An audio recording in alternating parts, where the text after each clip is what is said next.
various difficult surgeries also in the field, specifically in the management of fistula in ano. Madam has practiced laser treatment in the management of fistula in ano as well. She is currently working as associate professor at YMT Ayurvedic College, Kharghar since last 20 years. She has a vast teaching experience and has been a mentor for many students and for many others to come. Recognized by Limca Book of Records for surgical team member for performing 290 piles surgeries in 12 hours on the occasion of World Piles Day, 20th November 2011. Founder of Advanced Center of Excellence for Piles Fissure Fistula at Dombivli and Navi Mumbai, is recognized as a postgraduate and PhD guide by Maharashtra University of Health Sciences, Nashik, has published many papers in national and international journal. This is just her her formal pro forma, but I tell you, she is a very down to earth person, always lending a helping hand to her students. Have been contributing to difficult surgeries when required. And today's her topic is a different topic, wound and its dressing. My guide used to tell me कि surgery करना ये बहुत बड़ी बात नहीं है, वो हो जाती है, वो टेक्निक की बात है, लेकिन बिना कंटाला किए उसका ड्रेसिंग करना ये बहुत ज्यादा इंपॉर्टेंट होता है, क्योंकि post operative management and post operative dressing forms an inherent part of any surgical practice or any surgical procedure to that part. So I'll request Dr. Vidya Dharne madam to kindly commence with her lecture of wound and its dressing. Thank you very much.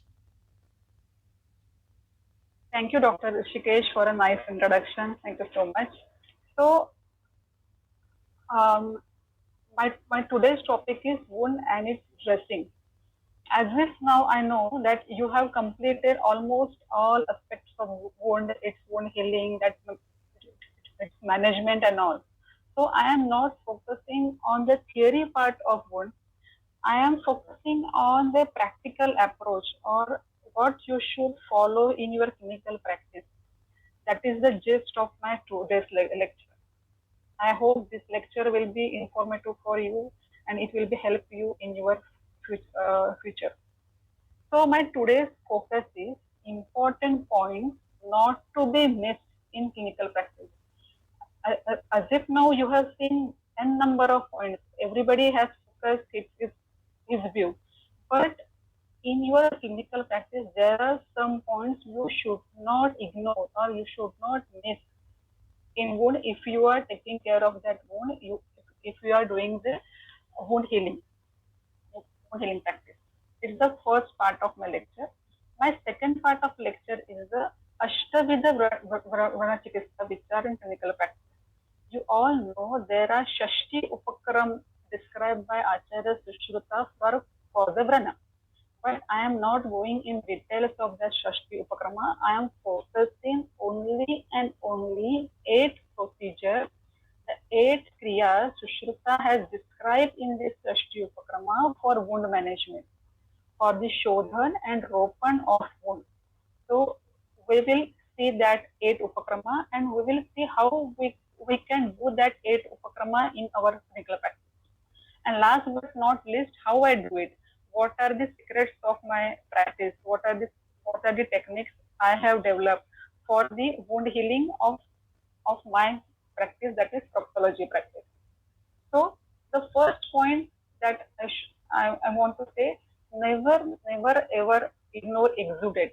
What is exudate? Exudate, the drain that sticks out of wound, can be called many things, but as a wound care clinician now, no, technical term is exudate. Exudate, that in our science we can say Suranastrav. Okay, so there are mainly 4 types of straw, that is discharge, that is exudate. One is serous discharge. Second is serosanguineous discharge. Sanguineous discharge and purulent discharge. These are the color of discharge. According to the color of straw of exudate which are oozing from the wound, we can treat the wound. Okay, so we will see some details about this. Types of exudate. First, I have already told you serous. What is serous? clear, thin, and watery plasma is normal during the inflammatory stage of wound healing. The smaller amount are considered normal. However, a moderate to heavy amount may indicate a high bioburden. Next is angiosis, a fresh bleeding seen in deep partial and full thickness wound. A small amount is normal during the inflammatory stage. Serosanguinous, thin, watery, and pale red to pink in color. Seropurulent, thin, watery, cloudy, and yellow to tanning color. The purulent means first discharge. A thick and opaque exudate that is tan, yellow, green, or brown in color. It's never normal in wound bed, and it's often associated with infection or high bacteria burden. So in your practice, you have to see the exudate, you have to see the amount of exudate, you have to see the color of exudate. Accordingly, the treatment differs. The treatment differs in modern, and treatment differs in Ayurveda also. The basic principles are same. Then again, the next thing I want to emphasize is about the biofilm. What is biofilm? Bacteria are known to form a protective polysaccharide coating, mainly in the chronic wounds, called a biofilm. This coating goes unrecognized by host defense and it is impermeable to most systemic and topical antimicrobial. So, what in our practice we have to get rid of this biofilm by the debridement. For this reason, the primary intervention of wound debridement is essential. This will disrupt this film and allow the permeation of beneficial host cell and interactive material from the dressing. Means what? A time comes when you need to debride the wound. Without debridement, whatever you may apply, you may whatever material or dressing solution you apply with many ointment and you apply, if you have not disturbed that biofilm, the medicine won't act. So that's important. This slide is very important. This can be a gist of this presentation, that there are 4 basic principles involved in choosing an optimal dressing. Again, this dressing may be modern medicine or maybe Ayurvedic medicine. Our Ayurvedic principles are and allopathic principles are same somewhere. So these 4 things you have to keep in mind when you are dealing with any wound. If a wound goes to be dry and desiccated, it will need hydration. So just check your wound. How is the wound? Is dry or desiccated? Then it needs hydration. If a wound produces excessive exudate, the fluid needs to be absorbed. If a wound has necrotic tissues or evident debris, it will need debridement. And lastly, if the wound is infected, it needs to be treated with the appropriate antibacterial agent.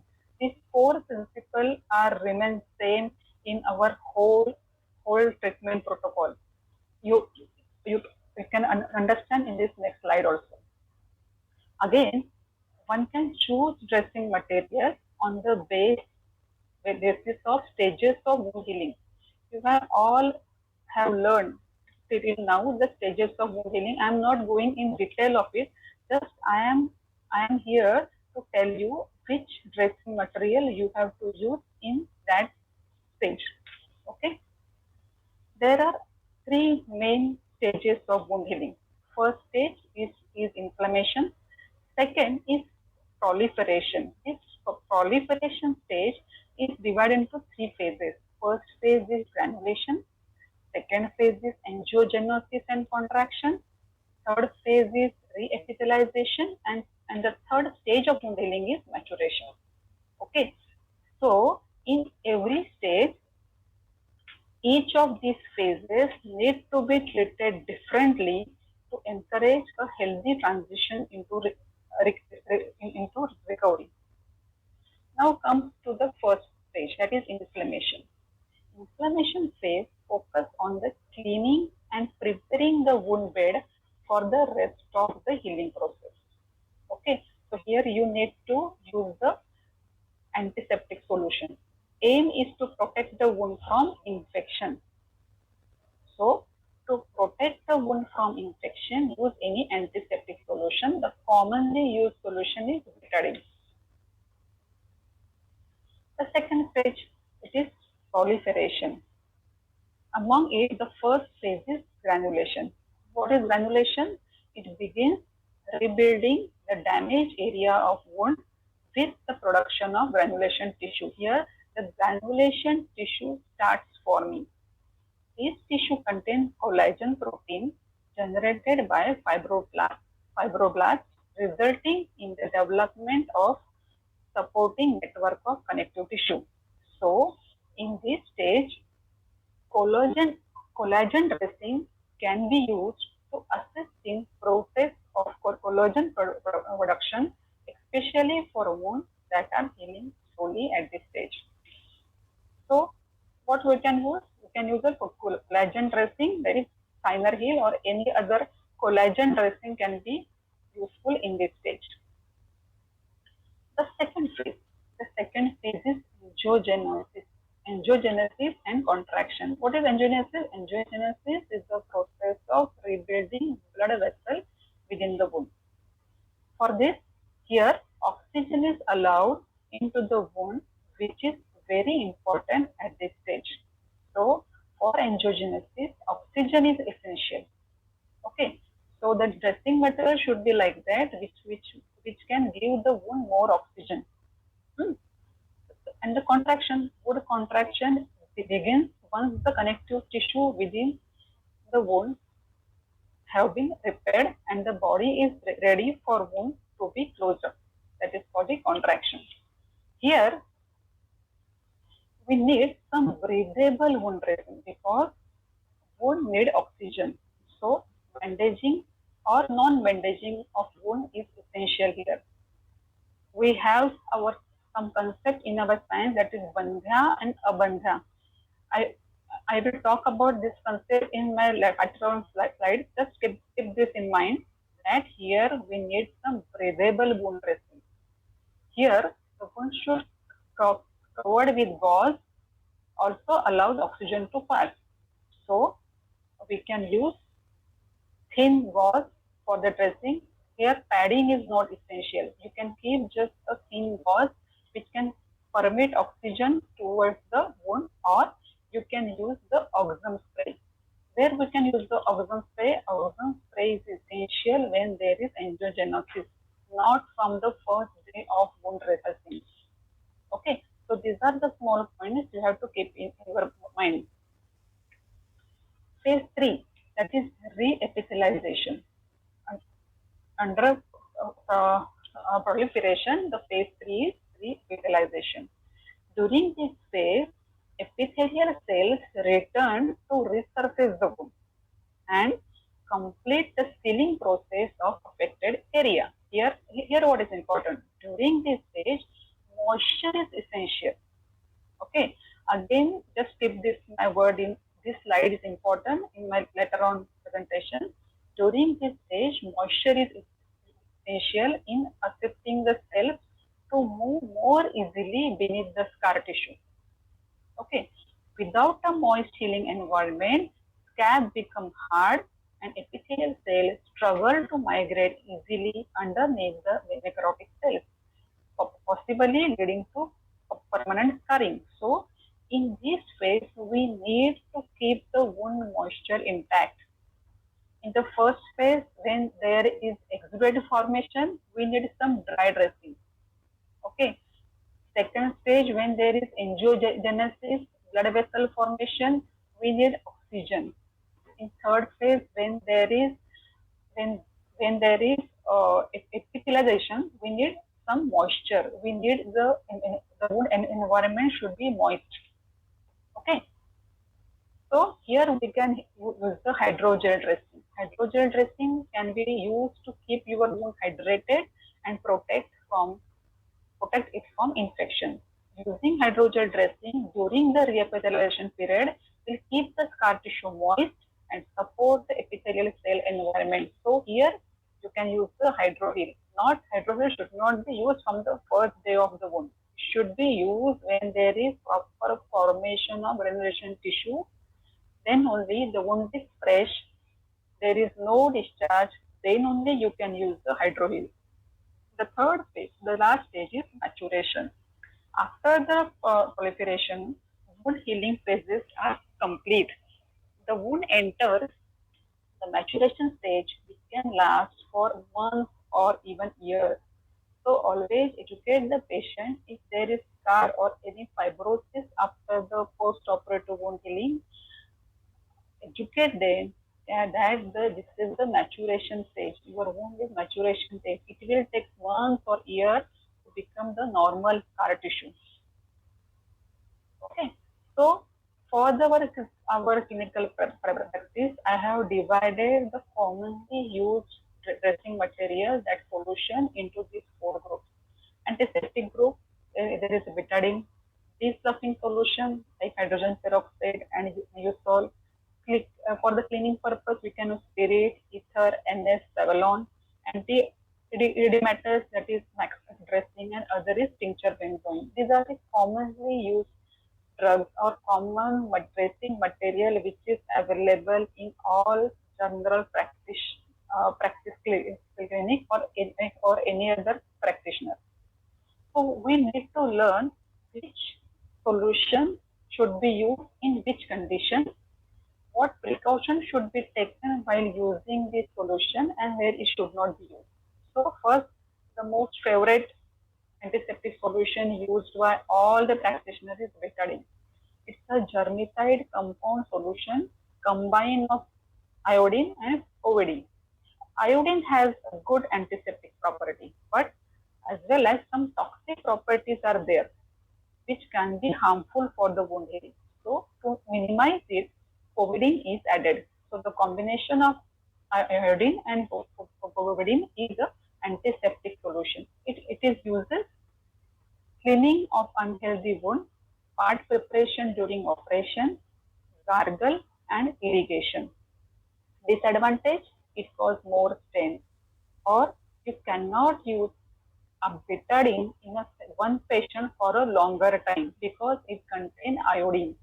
So you should take care that patient is hypothyroidism or hypothyroidism, that should be taken care because it contains iodine. Prolonged use of betadine can be harmful. Indication of betadine.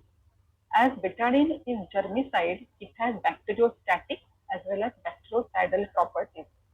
So can be used up to the formation of healthy granulation tissue. So in your inflammatory phase, you can use betadine safely. There are various forms of betadine. Betadine gargle, solution, scrub, and ointment. Each has different concentration. Betadine gargle is 2%, solution is 5 to 10%, scrub is 7.5%, and betadine ointment is 5%. Most favorite solution which everyone has in their house and in the clinic is Savlon. Savlon is a soap-based solution for cleaning of wound. It has a cleansing property. What you should keep in mind, always use Savlon in diluted form. Never use Savlon directly. It may cause burn. So always use Savlon in diluted form. Used for part preparation for surgery. It is used for keeping the chitters for safe. It is used as a hand wash, and you can use Savlon bath for the burns. These 4 points should be kept in your mind, right? More than 1% concentration of Savlon can cause death of superficial tissue. So use Savlon wisely and carefully. You always use Savlon which is freshly prepared, otherwise Pseudomonas growth can be there. Never use Savlon on genitalia because it may cause burn, and the burn is called the Savlon burn. Okay. After Savlon, always clean the raw area with MS. This point should be remember always. जैसे आपको मालूम है कि soap से हाथ धोने के बाद, सोप लगाने के बाद वाटर से हाथ धोना उतना ही इम्पोर्टेंट है, वैसे ही after use of Savlon, clean the raw area with NS because it forms a film which promotes the growth of Pseudomonas if present. So whenever you use Savlon on the wound, always use NS for the cleaning of that part. So it should be proceeded by NS only. Now there are most favorite this suffering solution everyone has, that is hydrogen peroxide. How hydrogen peroxide works? So what is the mechanism of hydrogen peroxide? The main mechanism, when it get contact with the tissue, it liberates nascent oxygen. The mechanical dissolving by frothing. Whenever you put hydrogen peroxide on any wound, you see some frothing. This frothing causes mechanical dissolving. The septic action by thermocoagulation of small vessel. When there is a capillary bleeding or capillary wound, we can put the hydrogen peroxide balls on that portion and the bleeding stops. Why this stops? Because of this septic action. Due to this septic action, it causes thermocoagulation and bleeding will stop. It stimulates the granulation tissue. Where is the uses? What are the uses? It is used in cleaning and packing of abscess cavity, deslocking of healthy wound, cleaning of CLW prior to suture, and cleaning of compound fracture, that is open fracture. It may be there may be a dust. So hydrogen peroxide will remove that dirt and dust. The second most favorite deslocking solution in a practice is Usol.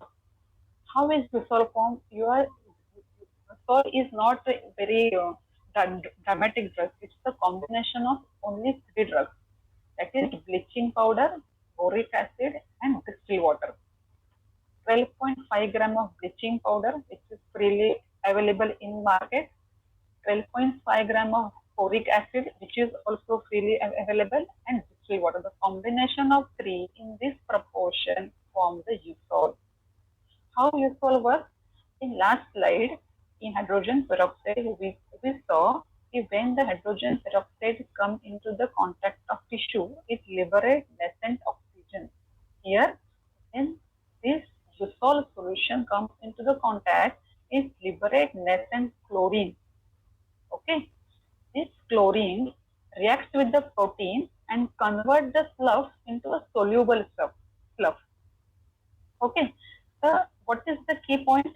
When there is slough which is loose, which is free from the wound surface, you can use hydrogen peroxide.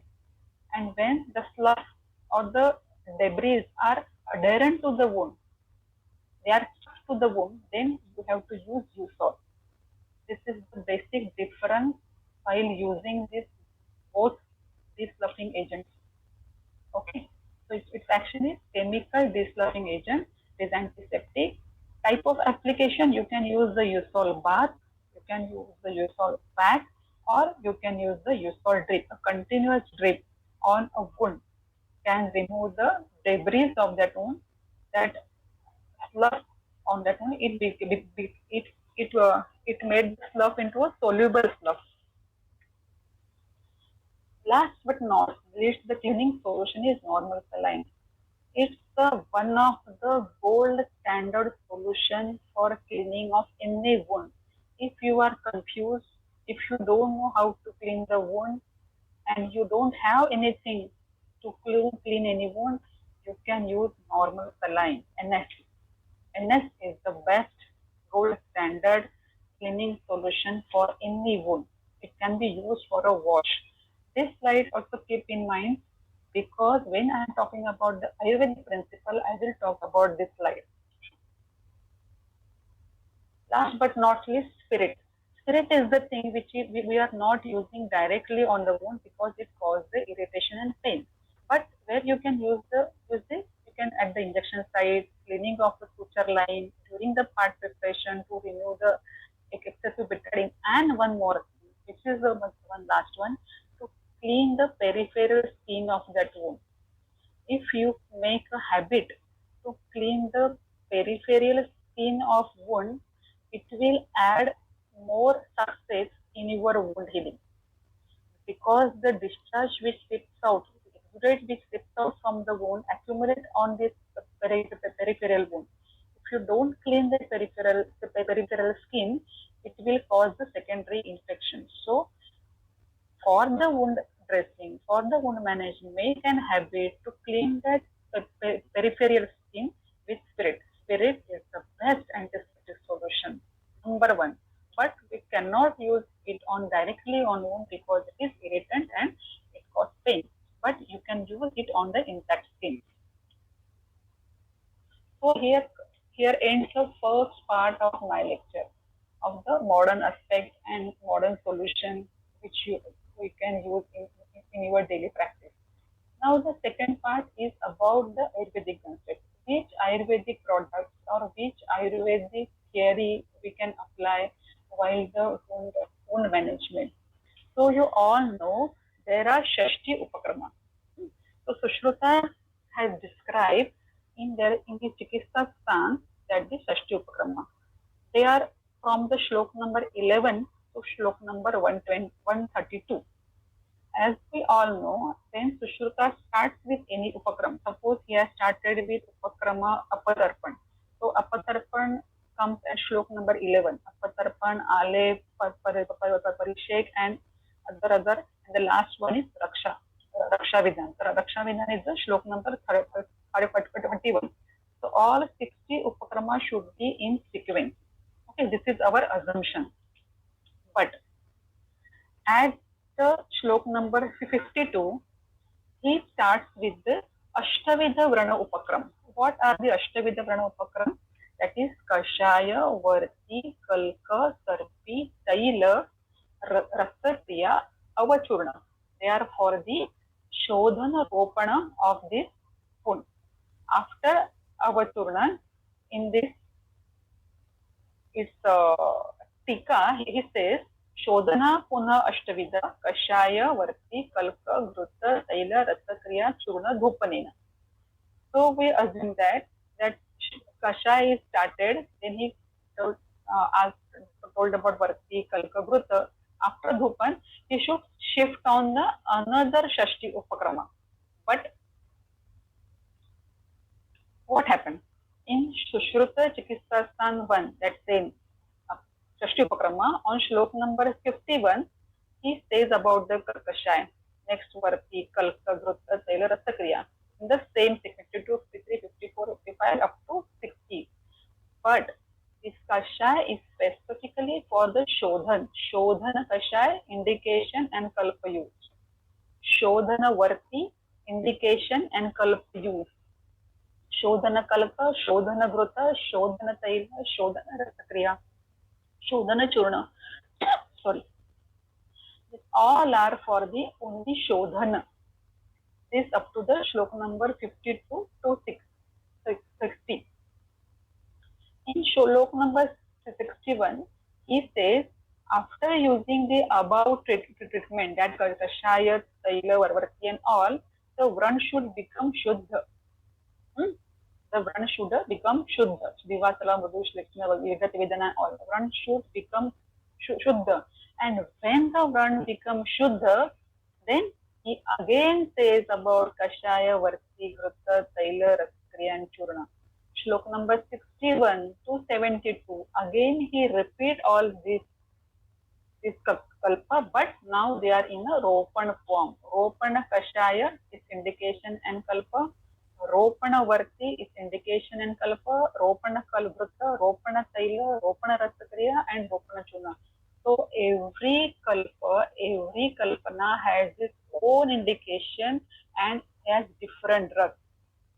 This point you should be taken into your consideration. After then the magic happened. After shlok number 71, he goes to shlok number 74 and says what he says. Esha agama siddhatvat tathaiva phaladarshanaat मंत्रवत्त संप्रयोक्तव्यो न मीमांस कथचन. मैंने अब तक जो शोधन रोपण का बताया है, आप उसे मंत्र की तरह प्रयुक्त करो, मंत्र की तरह प्रयुक्त करो, इसमें दिमाग मत लगाओ, किसी प्रकार के विचार की भी आवश्यकता नहीं है। न मीमांस्य, कोई मीमांसा मत करो। प्रसन्न, मैंने जो कथन किया है उसकी कोई मीमांसा न करते हुए उससे मंत्रवत, तो he so sure, he so firm on his statement that मैंने अब तक आपको जो सप्त उपक्रम बताया है व्रण के शोधन और रोपण के लिए उसे ऐसे ही इस्तेमाल करो, तो यू विल गेट द फल दर्शनात्, आपको उसका फल दर्शन माने आरोग्य प्राप्ति होगी। अगर आपको बुद्धि लगानी है, स्वबुद्ध्याचापि भजेत्, बुद्धि लगानी है तो आप कहाँ पे लगाओ, पेशजानी यथा योग, मेडिसिन चूज करते समय आपकी बुद्धि लगाओ। बाकी मैंने जो आपको स्टैंडर्ड प्रोटोकॉल बताया है उस प्रोटोकॉल में आपकी बुद्धि मत लगाओ। ऐसा सुश्रुत जब कंफर्म रहता है तो उसके पीछे कुछ तो हिडन मीनिंग है, उसके पीछे कुछ हिडन थिंग है that we have to understand. And if we are Ayurvedic practitioner, we are promoting Ayurveda, then we have to focus on this thing. We have to understand the concept behind what he has told that you should apply. Mantravata, just apply it like a mantra. Bheshaj, you can choose any bheshaj. He has no objection. So we'll come to the kashaya. Every wound, when you handle with any wound, the dressing starts with Vrana Prakshalan. There is no, in any therapy, in any medication, Ayurvedic, allopathy, naturopathy, homeopathy, you go anywhere, when there is a wound dressing always starts with Vrana Prakshalan. The first step of wound dressing is Vrana Prakshalan. He said Udaka for the dressing purpose. When he Agra Sangradya Adhyay, when he told about the incision and all, he said clean the wound with Udak.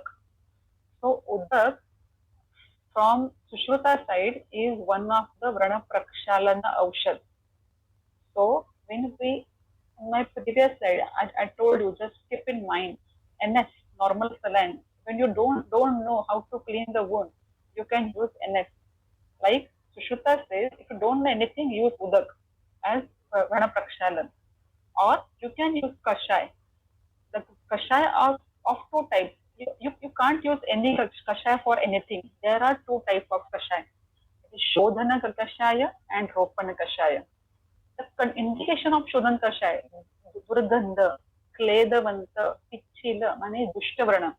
If there is Dushtavrana, then only you can use the Shodhana Kashaya. He says Aragvadadi Kashaya. Aragvad is a drug which is freely available, which is authentically available, which has property of sanskran. What is sanskran? He removes the dosha, pachit and apachit. It's the good quality of Aragvada. So Aragvada what you can use for Prana Prakshalan, or if you don't have anything, you can use Triphala Kashaya. Triphala is also a best Shodhana Dravya. So you can use Shodhana Kashaya. If you are using Triphala, use it in the Dushta condition, Dushta Vrana. What is Ropan Kashaya? Whenever your wound becomes Shuddha, Avedana, Niratrava, they are the Shuddha Lakshana. When your wound becomes Shuddha, and you want to do the Vrana Prakshana, because Vrana Prakshalan is essentially in any stage of wound healing, which we have seen in previous slide. In any stage of wound healing, you need to do the Vrana Prakshalan. Here, you can do the Vrana Prakshalan with Vattadi Kashaya, or you all know Panchavalkal Kashaya. When you want to use Panchavalkal Kashaya, you can use that Kashaya in Ropana, as a Ropana Kashaya. Now the clinical problem is there. We can't prepare fresh Kashaya every time. It is not possible that for every patient or a single patient you go prepare a Kashaya and wash it with the Kashaya, because only washing is not a treatment. We have to apply something after that. So for that, what we can do? There are Kashaya granules available. 8 minutes.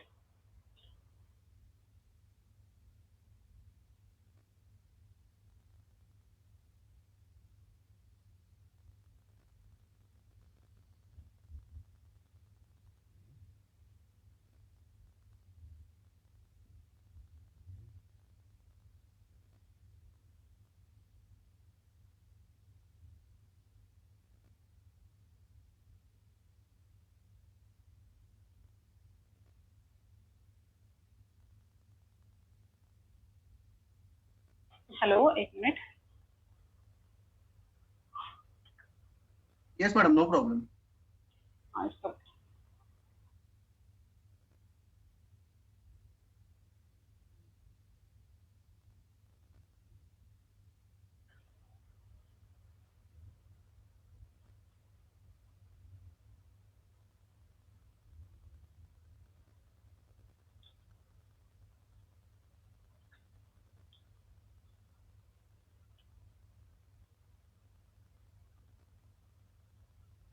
Just a minute. There is some technical problem is there. No problem, madam. Take your time.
Can you see my slide? Is it visible? Not yet.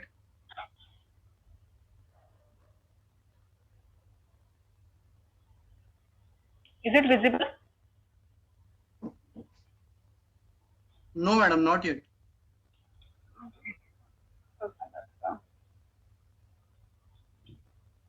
You will have to share screen again. I'm trying. I have already shared. Madam, click on the share button again. Yeah. It comes. Then it will be closed. Now you have to share again. Okay.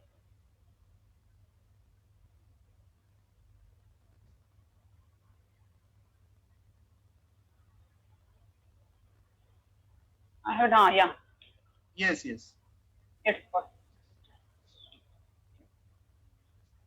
So if you can't prepare kashaya every time, what you can do? You can use the available granules. Kashaya granules are available, freely available in the market. You can put that kashaya granule in distilled water or plain water and prepare a kashaya. Keep that kashaya in the spray bottle, which we are using currently in this COVID period for this sanitizer. Put that kashaya solution in that spray bottle and you can spray that kashaya on the wound for the Vrana Prakshalan. Okay. Then comes the Varti. Second Kalpana is the Varti Kalpana. Then where you can use the Varti, Varti is indicated for any sinus. For there are some Shodhana Varti and some Ropana Varti. What is the indication of Shodhanavarti? Shodhanavarti is used when there is Shalya inside it, Shalya Yukta. We can say pus or pupuya is also a kind of Shalya. Means discharging sinus can be where we can apply the Shodhanavarti. How to use the Shodhanavarti? Yatha Kramam. Always increase the size of Varti gradually. Which Varti you can use? Ajagandhadi, Ajagandhadi Varti you can use, or you can use plain Kshara which we are using in the fistula. You can use that Kshara as a Varti in this Shalya Yukta sinus, where you can use the Ropana Varti. And the sinus is Avedana, Shuddha, and Nirasrava. When there is no non-discharging dry sinus, you can use the Ropana Varti, Ashwagandhadi Varti you can use. Then comes about the Kalka. Where we are using the Kalka? Kalka is for the Vrana Achhadanaya. Always you have to cover the wound. For the covering of wound, he has explained about the Kalka. When you need to be cover the wound with the Kalka, when the wound needs debridement. If your wound needs debridement, there is Putimansa Pratichana, there is slough over there, there is Mahadosha which need debridement. Only Shodhan and Ropan dressing won't help. Where you need a debridement, for this debridement, he has described the Kalka. Which Kalka? Kasipadi Kalka or Nimbadi Kalka. You can Achhadan. You keep the Achhadan on that wound of this Kalka. When you can use the Ropan Kalka, in case of debridement, after debridement, the wound which are after debridement, apeta puti mangsana, after debridement, you found that wound is non-healing. You had debrided the wound, but now you found after debridement also it is not healing. Then you have to achadan this brana with this ropana kalka. And which kalka you can use? Madhu yukta tila kalka. It's tila kalka mixed with madhu, which is indicated when there is after the debridement. We see a number of wounds, we debride them, and then we found that after debridement also there is no healing or delay healing. In that case, he has described kalka. So you can use this kalka at this condition. Now growth. In market you found n number of growth for the wound dressing, but if you learn the text precisely, you will find the Grutha Kalpana for wound management is for the post-operative wound. First, we will see about the Ropan Grutha. For that, he says the indication is Chitta, Rakta, Visha, Agantuja, and Gambhira. All considered as a post-operative wound. This post-operative wound for dressing or dressing material we should use, you can use the Grutha. Which Grutha? Not a simple Grutha. Ropanagana Grutha with Kshira Siddha Grutha. Kshira Siddha Grutha is indicated when some medicine, Ropan medicine with Kshira then Siddha Grutha is indicated in post-operative wound dressing. And where is the Shodhana Grutha? Post-operative one, but when there is wound dehiscence, wound in gapping is there, then you can use the Shodhana Grutha. Pitta dosha pradhana gambhira dahpaka pidita. Here you can use the Shodhana Grutha, Kasisa, Ajagandha, Karpasa, Siddha Grutha. This Grutha is indicated for post-operative wound dehiscence. Tailor. We find in our practice n number of tail for wound dressing. Shodhan tailor, Ropan tailor, Yaw tailor, Town tailor. But where is the tailor indicated? When we should apply tailor on wound? When there is a dry wound.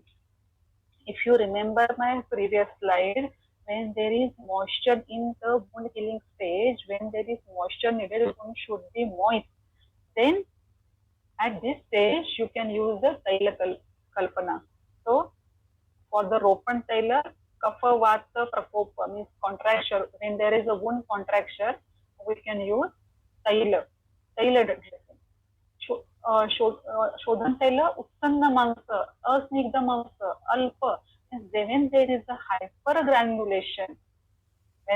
hypergranulation and you want to do the dressing of such wound, here you will use the shodhana taila. So shodhana dravya siddha taila sarshap tail stikli tail, here you can use when there is a hypergranulation. Rasakriya, this is very interesting kalpa in Sushruta. Rasakriya. When you want to close the wound or cover the wound for 3 days, you are not going to open the wound for 3 days, and you want to do the dressing, then you can use the Rasakriya. Ropana Rasakriya is used when there is a abandhya, chala sandhi sthita.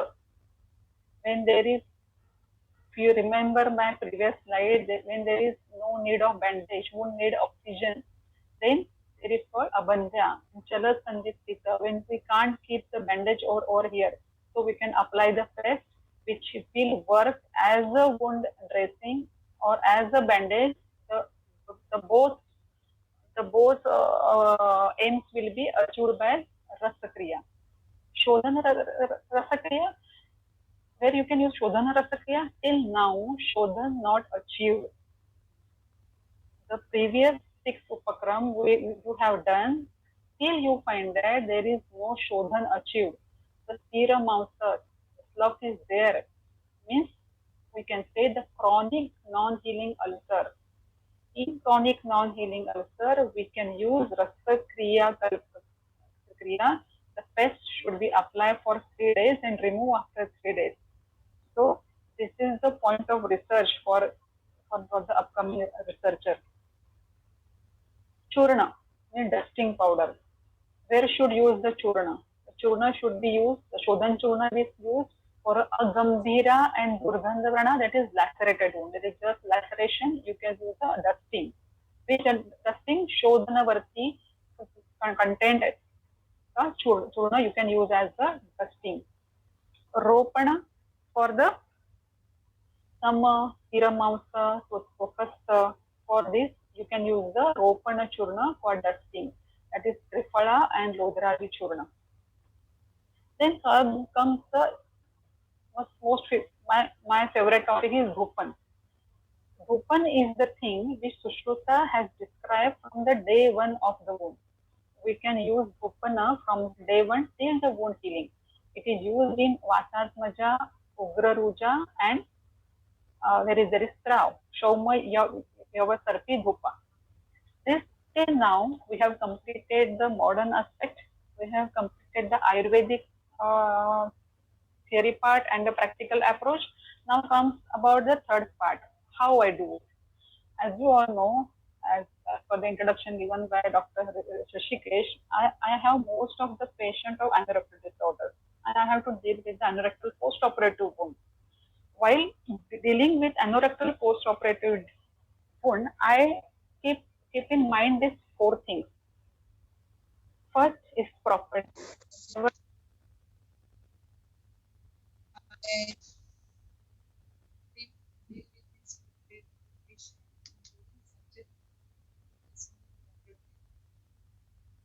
Hello, madam. बोल ना. Your voice got break in the last minute. एकच minute. हाँ. आता येतोय का? Yes. Continue.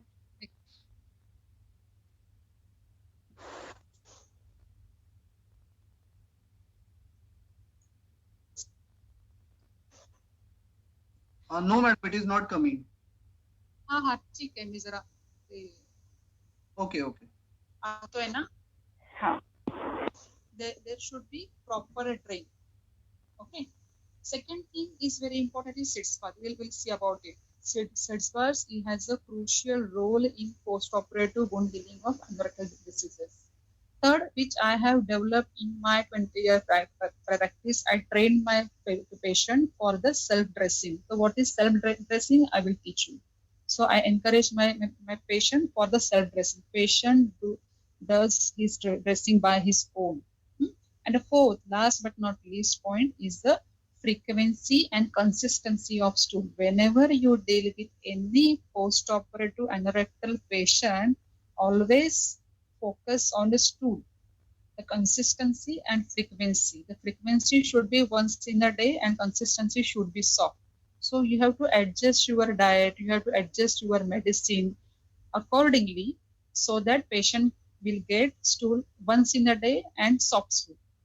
It will help in your post-operative wound dressing, wound healing. So what is the key factor in anorectal wound care? It's a sitz bath, and sitz bath. Sitz bath has a crucial role, essential role in anorectal wound healing. You cannot avoid sitz bath in anorectal post-operative wound. Each and every wound, it may be piles, fissure, fistula, anything. Patient should advise to take sitz bath twice or thrice in a day. It will help a lot. It will help to relieve pain. It will help to relieve spasm. It will cleanse the wound and it will promote healing. Okay, so that is sitz bath. How I do it? Sitz baths, do's and don'ts. I never ever ask my patient to put potassium permanganate in sitz bath. I am against it. This is my practice. I am not, in my 20 years, I have not advised my single patient for the potassium permanganate sitz bath because it's cause irritation, skin get irritated, skin get stained, his whole bathroom gets stained, and there is always a stigma in the patient's mind that I have something with like anorectal disease. So there other options are there for this sitz bath. That is, you can use a handful of salt. Why handful of salt? I will tell you. I ask the patient to put handful of salt in water. I ask them to put salt, fitkari, trifala churna according to the condition. Or sometimes in fistula patient, I advise them to take a nimba patra kvata sitz bath. Then comes a why handful of salt. If you go for the chemistry, some basic knowledge, 1 liter NS, normal saline, is made up of 8.5 gram of NaCl and 1 liter of water.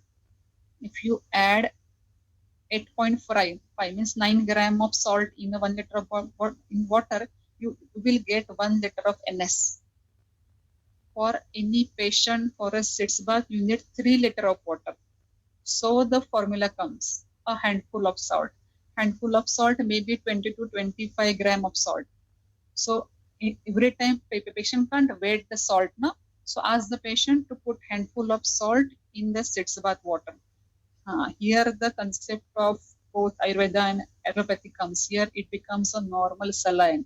Normal saline is a gold standard cleaning material, if you remember my previous slide. So when you don't know anything, you can't do anything, you can put just a handful of salt in not in hot water and ask patient to take a sitz bath. It will help. It will cleanse the wound. It will clean the wound. Okay. Then comes the next phenomena is self-dressing. What is self-dressing? Self-dressing is thing that patient does their dressing by own. How? I ask the patient to take a sitz bath. During sitz bath, train the patient to do the contraction and relaxation of sphincter. Whenever patient sits in the water, for first 5 minutes, ask him to just contract and relax the sphincter. This mechanism will help to relieve the spasm of that muscle. This mechanism will help to enhance the blood flow. This mechanism will help to get the debris of the wound.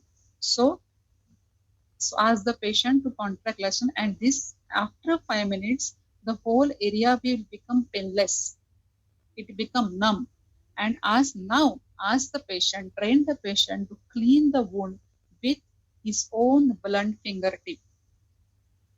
Train him to assess his wound, train him to clean the wound with that same salt water. Because again, normal saline is the best dressing material.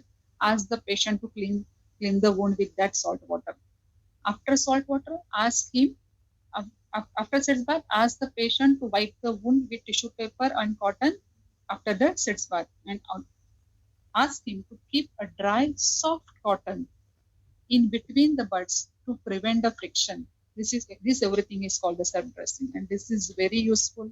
This is a very useful for you also to train your patient to, because the patient says that after sets bath he feel very, very nice. So just take advantage of that very very, very nice काम.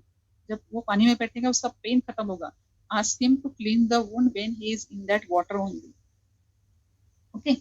The second thing which I practice in my practice is Dhupan. Rada, Agaru, Gugul, Nimbapatra, Ajmoda Chuna. I mix them all, add some ghee, and make a soft ball. Use small cherry size ball on electric Dhupan machine and ask patient to take 7 to 10 minutes of Dhupan for large or deep fistulectomy wound. It will encourage the good healing of wound. The next thing which I am practicing that is use of my little finger in wound assessment. You all know index finger is used for PR. Index finger is a yantra of proctologist. But for me, with the index finger, I use my little finger because I use the index finger for PR. Then I need a one finger which will assess the wound, and that another finger will be my little finger because I can assess the cavity. I can assess its depth. I can clean that wound with my blunt little finger. So I can apply jelly and I can assess the depth. So I have practice for a good wound management. I use my little finger. Use of index finger that you all know. In proctology, index finger is must. This can apply jelly in PPR examination. With the index finger, I assess and press the internal opening of fistula to get rid of that discharge. That discharge will get escaped from the external opening. That exudate should be removed. So I press the internal opening. I check the spasm or any other secondary submucosal abscess or hematoma in the post-operative period. So I use my little finger and index finger in post-operative wound management of proctology. Next point, I use Shara Sutra and Sharavarti packing in pre-operative of fistula. It will help me for fistulogram. It helps me for MRI of fistula. The track gets open. It's easy for me to probe the patient and apply the Shara Sutra. For that, I use Sharavarti packing for 3 to 5 days prior to my fistula surgery. Second is the intermediate use of Shara Sutra in fistulectomy wound. Again, we have seen the Varti packing, Shodhana Varti packing. Whenever I need some debridement should be there, I use Shara Sutra. I keep the Shara Sutra in that wound.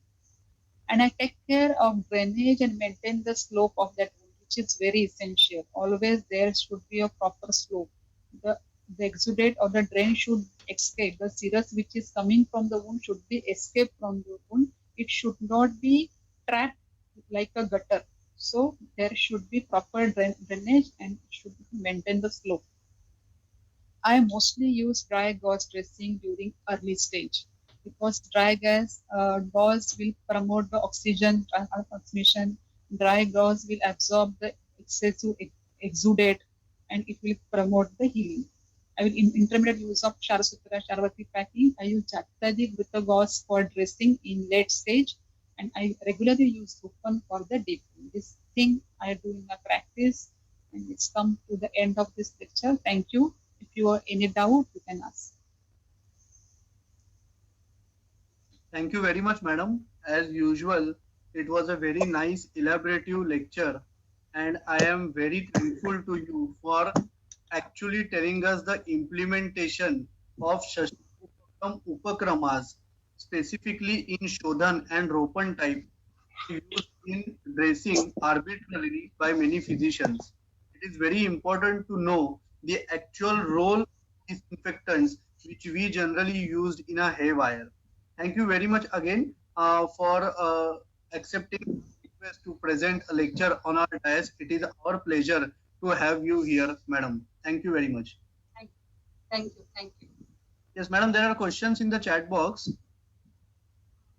Should I read them out? Yes, please. What precautions should be taken in gluteal abscess